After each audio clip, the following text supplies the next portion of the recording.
Una de las consecuencias que apareja la presentación del concurso preventivo es la suspensión del curso de los intereses de las obligaciones preconcursales. Suspensión que se produce no desde la apertura, sino, como dije recién, desde la misma presentación del concurso. Ahora bien, la ley concursal trata de distinto modo esta cuestión de los intereses según la naturaleza de la creencia a la que accedan. En primer término, tenemos que decir que suspensión no significa extinción. La extinción podrá darse después por un hecho posterior, respecto del cual vamos a hablar enseguida. Pero, en principio, la sola presentación del concurso y la apertura ulterior implican la suspensión del curso de los intereses. En primer lugar, vamos a hablar de los créditos quirografarios. ¿Qué pasa con estos intereses? Bien, durante la negociación que el deudor entable con sus acreedores, podrá proponerles algún tratamiento particular respecto a los intereses. Decirle que los va a pagar, que va a pagar una parte de los intereses, o finalmente, si hace una propuesta en donde solamente va a pagar capital, debe presumirse que los intereses postconcursales y preacuerdo han quedado extinguidos de pleno derecho. Distinto sería el caso que el mismo deudor involucrara en la propuesta concordataria los intereses que quedaron suspendidos por imperio del artículo 19. Cuando se trata de obligaciones que están garantizadas con hipoteca, prenda o warrant, el artículo 19 establece que esa suspensión de intereses no se les aplica, pero que solamente podrán ser hechos valer esos intereses con el producido del bien y una vez satisfechas las obligaciones que los preferencian, como por ejemplo los intereses preconcursales, antes que nada los gastos que ha aparejado el remate del bien, los intereses preconcursales, el capital, y recién a partir de allí se van a satisfacer los intereses postconcursales en la medida en que existan fondos disponibles para ello. Si como consecuencia del remate del bien quedó un remanente una vez atendidas las obligaciones mencionadas recién, la suma de esas sí podrá ser destinada a intereses hasta su extinción. Si por el contrario no quedara ningún remanente o el remanente fuera insuficiente, los intereses devengados con posterioridad directamente desaparecen y es como si nunca se hubieran generado. Una cuestión particular está conectada con los intereses de los créditos laborales. Históricamente, los intereses de los créditos laborales, por lo menos a partir de la ley 19.551, fueron considerados extraconcursales, por cuanto al presentarse en concurso preventivo, el deudor tenía que estar al día con el pago de las obligaciones laborales, si no, no podía hacerlo. Eso fue por la introducción que estableció la ley 20.505 al inciso octavo del artículo 11 de la ley de concursos vigente en ese tiempo.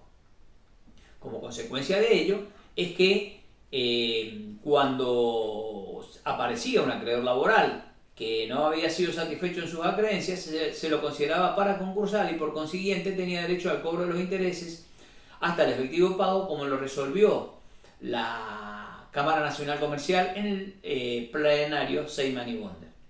Con posterioridad, en el año 1995, tras la sanción de la ley 24.522, los créditos laborales quedaron asimilados al resto de los créditos y por consiguiente también se interpretó que si el artículo 19 no preveía expresamente la excepción, como lo hacía para el caso de las hipotecas, las prendas y los warrants, estos intereses quedaban suspendidos y eran sujetos a la negociación colectiva, digamos, que entablara el deudor con la categoría de acreedores laborales. De todos modos, un fallo plenario posterior, aún vigente la 24.522, el plenario de excursionistas, llegó a una conclusión similar a la de Seyman y Bonder, conclusión que no fue compartida por la mayoría de la doctrina y la jurisprudencia de las provincias, sobre todo, hasta que finalmente la ley 26.086 del año 2006 puso fin a este debate, estableciendo específicamente que quedan excluidos de las disposiciones precedentes, o sea, de la suspensión, los créditos laborales correspondientes a la falta de pago de salarios y toda indemnización derivada de la relación laboral. Por tanto, desde la ley 26.086 de 2006, como les decía, los intereses de los créditos laborales en el concurso preventivo no se ven suspendidos y son exigibles hasta su efectivo pago. Distinto es el caso de la quiebra, en donde el artículo 129 establece que solamente se van a excluir de la suspensión los intereses compensatorios de naturaleza laboral. Ahora bien, no existen intereses compensatorios de naturaleza laboral en tanto y en cuanto los intereses laborales son legales, no compensatorios. El interés compensatorio es aquel que se paga por el uso del capital ajeno. Entonces, ahí, a partir de esa circunstancia, hay dos interpretaciones jurisprudenciales. Una que ha dicho que en realidad el legislador ha usado mal el término compensatorio y que lo que ha querido es revestir de la intangibilidad de los intereses post quiebra también a los créditos laborales, a pesar de ese hierro en la terminología, que sería una posición más laboralista, y la otra más concursalista, digamos, o comercialista, que dice que como el régimen de intereses es de excepción y en consecuencia la ley de quiebras prevé solamente el supuesto de los intereses compensatorios, si en algún momento existiera algún interés compensatorio laboral, ese sería el que no queda suspendido. Más allá de todo esto, en la práctica los tribunales suspenden los intereses simplemente porque nunca alcanza para pagar ni siquiera el capital adeudado a los acreedores laborales, por lo cual todo esto pasa a ser una discusión superflua. Otra cuestión también tratada en el artículo 19 de la Ley de Concursos y Quiebras es la atinente a las obligaciones no dinerarias. Dentro de las obligaciones no dinerarias podríamos distinguir las obligaciones de dar moneda extranjera y las obligaciones de hacer y de no hacer o de dar cantidades de cosas. En el caso de las obligaciones de dar moneda extranjera, la ley establece un doble rango, le asigna, digamos, la ley concursal. Dice que el acreedor que tiene un título que da cuenta de una obligación de dar en moneda extranjera, tiene que pedir verificación en los términos de ese título. O sea, el acreedor, si tiene una creencia de $10.000, lo que tiene que solicitar es que se le reconozca su derecho a $10.000. Ahora, el síndico, al momento de presentar el informe individual, tiene que decir que este acreedor, por $10.000, a los fines del concurso y a los fines solamente del cómputo, para las mayorías del acuerdo, tiene su acreencia equivale al tipo de cambio comprador, digamos, al día de la presentación del concurso. Entonces diríamos, si el tipo de cambio comprador es de 60 pesos, o en todo caso podría ser el promedio entre comprador y vendedor, entonces dice, bueno, 60 y 65 es 62.50, y establece que a los fines del cómputo del acuerdo, esa creencia de $10.000 equivale a 625.000 pesos, por ejemplo. Por supuesto que acá no va incluido el interés solidario, o sea, no vamos a hacer la división entre tipo comprador 60 y vendedor 65 más el 30%. Tampoco vamos a evaluar o vamos a tener en consideración el dólar blue. El único dólar que se tiene que tener en cuenta es el oficial, como les decía, ya sea comprador, en todo caso vendedor, o en el mejor de los casos, el promedio de ambos tipos de cambio.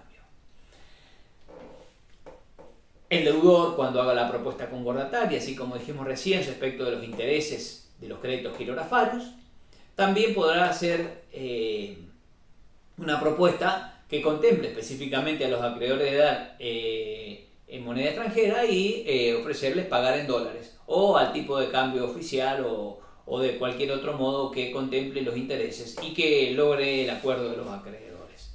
Pero eso ya será una cuestión propia de la negociación del acuerdo. En cuanto a las obligaciones de hacer, la obligación de hacer es aquella que involucra la realización de un acto por parte del deudor. Bueno, tenemos que ver si la obligación de hacer es intuita persona o no. Intuita persona es aquella que depende de las cualidades del deudor. Por ejemplo, el deudor recibió un adelanto para hacer un cuadro porque él es un pintor famoso. Bien, esa obligación no puede verificarse simplemente porque depende de la voluntad del deudor, hacerla o no hacerla. En todo caso, se verificará la suma recibida entregada como adelanto y será quirografario el acreedor que entregó esa suma. Y en general las obligaciones de hacer se van a convertir siempre a la suma dineraria, digamos, equivalente o dada por la contraparte en la negociación de que se haya tratado. La única obligación de hacer que la legislación, o que mejor dicho la jurisprudencia ha admitido que debe verificarse y admitirse como tal, es aquella que se refiere a la obligación de hacer de escriturar. Me explico.